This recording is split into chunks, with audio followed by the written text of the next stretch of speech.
अस्त्र वाला कुर्तीर कटिंग शिखा। यहाँ आमर अस्त्र कपड़ा, यहाँ आमर मेन कपड़ा रही।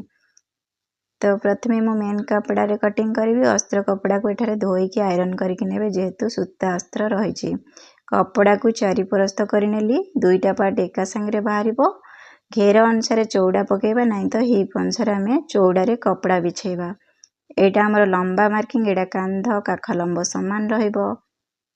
बेकर चौड़ा 3, बेकर लंबा पछर 3.5 सिलाई मार्जिन सहित। आग बेक लंबा 7, 0.75 शोल्डर डाउन।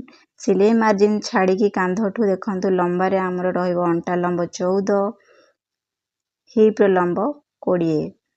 एठारे ऊपर छाती बदल रे पूरा छाती मझी छाती रो गोले नबा 4 भाग रु गोटे भाग। अंटार गोले एठारे 4 भाग रु गोटे भाग नबा। हिप रो गोले रो 4 भाग रु गोटे भाग नबा। बाहर को हमर एटा एक्स्ट्रा मार्जिन रहला। एठी आमे 1 इंच नबा, अधिक नबा नहीं, जोटा कि हमर साइड कट सिलाई जीवो। एटा हमर पछपटर शेप रहला। एटा सामना पटर शेप देखंतु ऊपर को 2.5 इंच आनिबा। भितर को आमे 0.75 मार्किंग करिबा।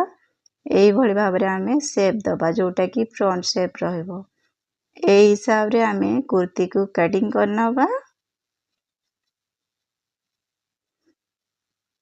एबे देखंतु जो हिप लाइन रहला, हमर वेस्ट लाइन रहला, आ जोटा फिटिंग लाइन रहला साइड रो, तो सेगुडा करे कट लगाउची। काहे कि ना जेतळे दुईटा पार्ट जॉइंट करिबा भलो भाबरे साइज होई जॉइंट हबो। एठारे अस्त्र को देखंतु ए हिसाब रे कटिंग करने। धन्यवाद।